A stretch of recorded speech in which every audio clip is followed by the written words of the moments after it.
Hello everyone. Today we are going to talk about EZTools 2.0 and going over some of the helpful features. First, you need to download EZTools 2.0 from our website, or you can click the link in description. On our website, you can go to support and then tools and software. You can find EZTools 2.0 right over here. Click on download to download the EZTools 2.0. After installing and opening EZTools, you'll see all the devices connected to your network. To change the language of the software, you can go here at top right and you'll see the list of language available. Select any of the language you are comfortable with, and you need to know that once you change the language, it will take effect on your next login. Over here we have a search setup. You can select from which mode you want to search, like from automatic search throughout the network or to specifically search any specific network. We will keep automatic for now. Under list items, you can select which data you want to see from the connected devices. We'll select serial numbers and device status for now. So we can see over here we have a serial number tab and device status tab added.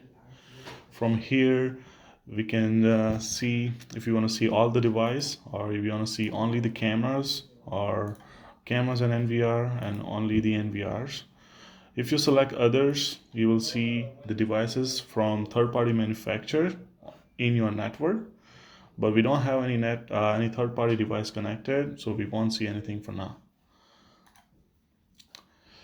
Under device config, we have all these features over here where we can select one specific cameras, and we can see its device name, IP address, model number, serial number, device status, and this operation. We can perform a lot of operation from over here.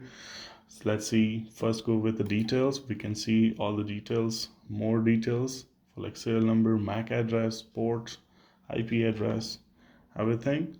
Once we log in into the camera, we'll see subnet, mask, and gateway.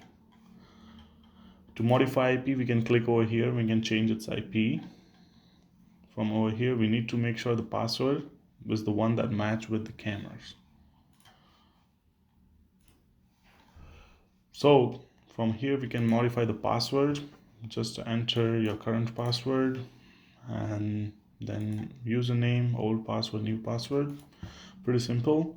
Under device config, we have device name, time settings, DST, networks, ports, UPnP, and other settings like that.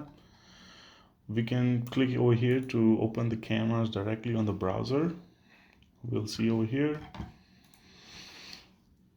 Then we can see directly a cloud service. We can log in, scan the QR code from here directly. So you can see that we have a lot more feature over here. So you don't need to log into the web interface, and we can save a lot of time. I'll also log in into the NVR from here, put the password in. Once log in, as I say, we can see subnet, mask, and it's a gateway. Under channel config, we'll have to select the device first and then make sure it's logged in. Then we can go to channel config. We have image option. We can change its brightness and everything from over here. Exposure mode, we can select the transmission from over here. Day-night mode, sensitivity, smart illumination, everything from here. Then we have encoding, where we can select the capture, resolution, frame rates, bitrate type, and everything else. View code. OSD, we can put any layers on the screen if we want from over here. Audio, if the camera has the audio feature, then it will appear over here, so we can turn on and off the audio. Under motion detection, it's really useful where you don't need to log in each and individual camera. You can just log in from EZTools and change the sensitivity, change the pattern, do configuration from over here. You can remove the data, or You can rewrite the data, everything else. Just click here to save it.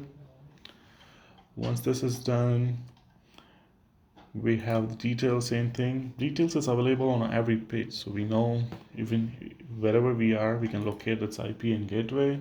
For remote web, again, same as device config. Under upgrade, there are two options, to local upgrade and online upgrade. For local upgrade, we need to select the device and click upgrade and manually select the file we want to upgrade. And for online upgrade, it's a really useful feature where you can select the cameras, click upgrade, and it will let you know if this is a correct new version or not. Under maintenance, we have some more detailed features that we generally appear on maintenance tab on web browser, that we can restart the device or restore it to factory default settings, or just export the diagnosis info from the cameras, or just export or import the configuration. Under NVR, this is a really cool features where we can add the cameras directly into the NVR without even logging to either of NVR or the camera. What we need to do is first make sure the cameras are online over here. To make it online, you might have to go back here and log in. Make sure both of them are logged in. Once you log in, select the cameras, select the NVR from here, and you can just import.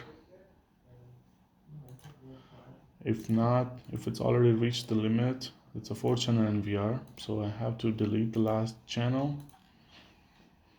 Once deleted, I'll select NVR, camera, click import.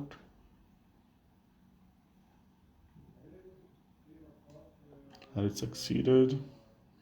As we can see from here, we'll refresh it a couple of times.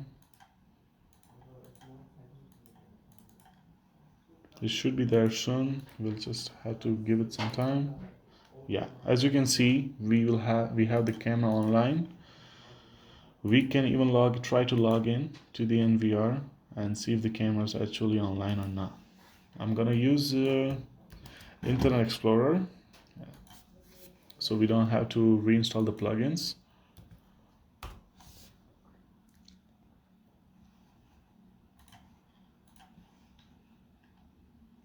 So this is the web interface of NVR, and here are the three cameras that were already added, and this is the last camera that we add recently. We can go here and check under camera, and you can see that this is the camera that we add from the EZTool without even logging to the NVR. Under calculation, we can calculate the hard drive storage space that we will need for our system. What we need to do is first we need to click add and then select the number of channel, let's say 4 channel, or let's say compression 16. We put the cameras to the high resolution. Frame rate, let's put about 30 frames. View code, we put basic. Let's just enter it up. After we go here, we can select it. What option we have over here is to calculate days and calculate disk. If we want to calculate the days, number of days of recording what we will get, what we can do is under daily recording, we put 24 hours, disk mode. Let's say I have 1 TB hard drives, then it will give me only 5 days of storage. If I have 2 TB hard drive, it will give me about 10 days. Let's say if I have 5 TB hard drives, it gives me 26 days. And I have 8 TB hard drives, give me 43 days of recording. If I know that I want to record for 43 days and I don't know how many hard drives I will need, then I can go here, calculate disk. I'll put it like 43 days, 24 hours recording. And then if I put 1 TB hard drive, I will need 8 hard drives of 1 TB. If I put 4 TB hard drive, then I need 2 of those. And if I put 8 TB hard drives, then I'll just need one 8 TB hard drive. It's really helpful tool to calculate the hard drives and storage that we need. After that, we have App Center over here, and this have all the other Uniview apps like Easy Station, Easy Players, Easy Live, and Easy View for mobile app. If you have already installed, it will say over here like install, and if by chance there is like a new update, it will say over here that you have new update. So you can just go over here and open it up and to update. What else you can do is not install, you can go here to download and it will start downloading. The other two is like a Easy View and Easy Live, that's for mobile app. So as you can see, it's like we have all the Uniview apps under one roof. So we don't have to go to the download or go to website each and every time. We just download EZTools 2.0. To download EZTools 2.0, we have a link to our website in description. Please visit the link. And if you have any question, please ask in comment section. We'll get back to you. Thank you.